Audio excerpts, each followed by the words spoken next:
ଗଙ୍ଗାକୁ ଆଣିବା ପାଇଁ ତପସ୍ୟା କଲା ଭଗୀରଥ। ଗଙ୍ଗା ଅଛି କୋଉଠି ନା ଜାଣିଛି ବିଷ୍ଣୁଙ୍କର ପାଦ ନଖ ଭିତରେ ପଡ଼ିଛି।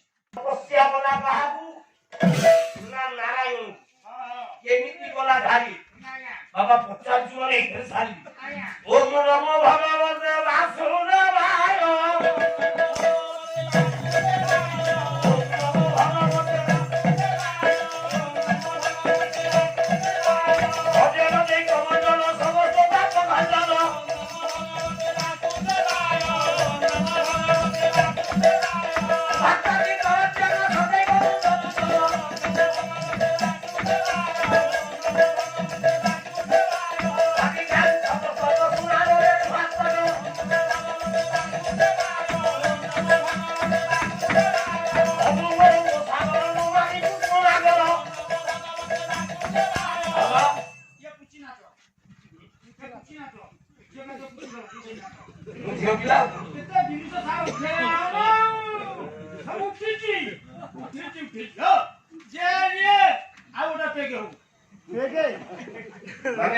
ଝିଅ ପିଲା କଲା ମତେ ପୁଅ ପଣିଆ ନାହିଁ ଝିଅ ପଣିଆ ଗୁଡା ପୁଅ ଗାଁରେ ତ ସୀତା ପାଟେ କରୁଥିଲା ରାଜି ହଉନା ଆଉ କୋଉ ଯାକେ ଯିବି ଜାଣିଛୁ ଚୁପିନି ବସ ବିଷ୍ଣୁକୁ ତପସ୍ୟାରେ ଶାନ୍ତି କଲା 12 ବର୍ଷ। ନାରାୟଣ ଉତ୍ତର ଦେଲେ ଭଗୀରଥରେ ମୋ ପାଖରେ ଗଙ୍ଗା ନାହିଁ। ଗଲା କୁଆଡେ ଶିବଙ୍କ ଜଟ ଭିତରେ ଗଙ୍ଗା ପଶିଛି ହଳାହଳ ବିଷ ପିଲାଟି। ତୁ ଯାହା ଶିବଙ୍କୁ ଶାନ୍ତି କଲେ ଶଙ୍କର ରାଜି ଗଲା ଶିବଙ୍କୁ ଶାନ୍ତି ଓಂ ନମଃ ଶିବାୟ ଓಂ ନମଃ ଶିବାୟ ଓಂ ନମଃ ଶିବାୟ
ଶିବଙ୍କୁ ଜପିଲା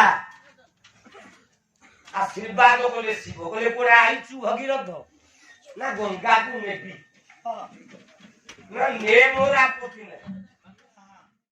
ଶିବ କହିଲେ ମୋ ଜଟା ଭିତରେ ଗଙ୍ଗା ଅଛି ସବୁ ଯାକ ରୁଟ ଜାମ କୈଳାସ ପର୍ବତ ଖଣ୍ଡର ଯେତେ ବରଫ ମୋ ମୁଣ୍ଡକୁ ଜାମ କରିଦେଇଛନ୍ତି ରୁଟ ଜାମ ଆଉ ରୋଡ ନାହିଁ ବାଟ ନାହିଁ।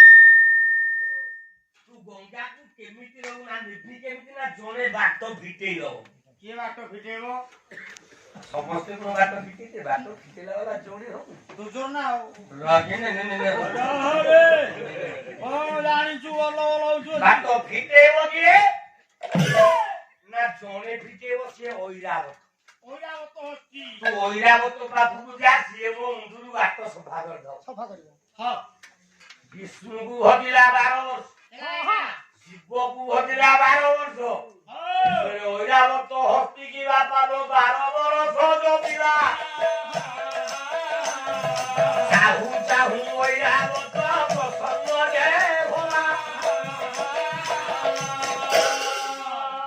ଐରାବତ କହିଲେ ପୁଅ କୁଆଡେ ଆଇଛୁ? ନା ଶିବ ଜଟାକୁ ଟିକେ ରୋଡ ସଫା କରିବାକୁ ପଡିବ, ତମେ ତମ ଶୁଣ୍ଡ ଦାନ୍ତରେ ଟିକେ ଖେଞ୍ଚି ଦବ, ବାଟ କାଟିଦବ। ଐରାବତ କହିଲା କଣ ଏତେ ସହଜରେ? ନା କେମିତି କଣ ହବ ଆଜ୍ଞା? ଗୋଟେ ବାଟରେ ମୁଁ କେଞ୍ଚିବି ଜାଣିଛେ। କଣ ବାଟରେ? ଯୋଉ ଗଙ୍ଗା ଶିବ ଭାରି ଯାଇକି ମୁଣ୍ଡରେ ଲୁଚିଛି, ସେଇ ଗଙ୍ଗା ଗୋଟି ଗଦିନରେ ମୋର ଭାରି ଯା ହୋଇବ। ମତେ ଟିକେ ପ୍ରେମ ଦେଲେ ବାଟ ଖୋଲା ହବ। ଐରାବତ କହିଲା ଏତେ ସହଜରେ? ସେ ଶିବ ଭାରିଲା ଏଡେ ସୁନ୍ଦର, ଖାଲି ବାଟଟା ଖୋଲିଦେବି, ଗୋଟେ ଦିନ ମୋ ବେଡ ପାର୍ଟନର ହବ, ଗୋଟେ ଦିନ ମୋ ପ୍ରେମିକା ହବ, ପ୍ରୀତି ଦବ, ତେବେ ବାଟ ଖୋଲିବ। କଣ କରିବ ଭଗୀରଥ? ପୁଣି ଦୌଡ଼ିଲା ଶିବଙ୍କ ପାଖରେ, ଜଟାରେ ଗଙ୍ଗାକୁ ହଜିଲା। ଦେବୀ ସୁରେଶ୍ୱରୀ ଭଗବତୀ ଗଙ୍ଗେ, ଦେବୀ ସୁରେଶ୍ୱରୀ ଭଗବତୀ ଗଙ୍ଗେ, ତ୍ରିଭୁବନ ତାରିଣୀ କରଣ କରଙ୍ଗେ, ଶଙ୍କର ମୌଳି ବିହରଣୀ ବିମରେ, ଭଗବତୀ ରାସ୍ତା ଜଗବଦକ ବଳେ।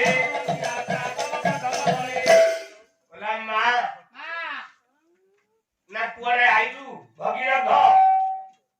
ନା ଶିବ ଜଟାରେ ଅଛୁ, ଐରାବତ ତତେ ବାଟ ଖୋଲିବ।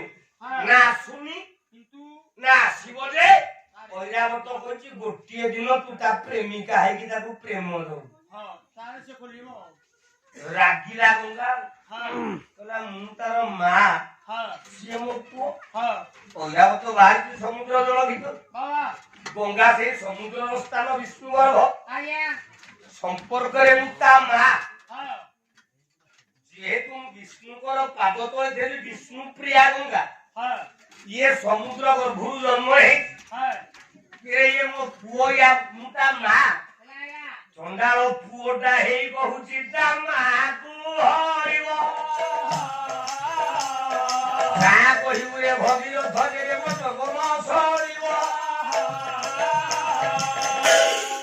ଗଙ୍ଗା କହିଲେ ଯା, ଐରାବତକୁ କହିବୁ ମୋ ଯୌବନକୁ ଯଦି ସେ ଜଗି ଦବ, ତାହେଲେ ମୁଁ ତାର ଗୋଟେ ଦିନ ପ୍ରେମିକା ହେବି। ନଦୀର ଯୌବନ କେତେବେଳେ ଆଜ୍ଞା?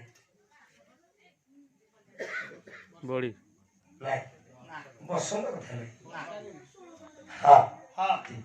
ନଦୀ ଗୋଟେ ଅର୍ଥରେ ଯେତେବେଳେ ପୂର୍ଣ୍ଣ ଗର୍ଭା ହେଇକି ଦି କୂଳ ଖାଇବ, ସେଇଟା ତା ଯୌବନ।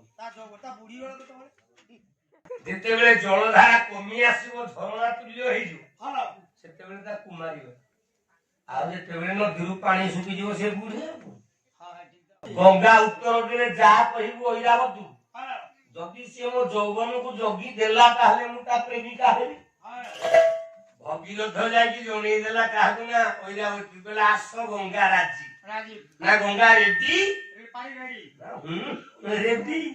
ଆସ, ତମେ ସମାଳି ପାଇଲେ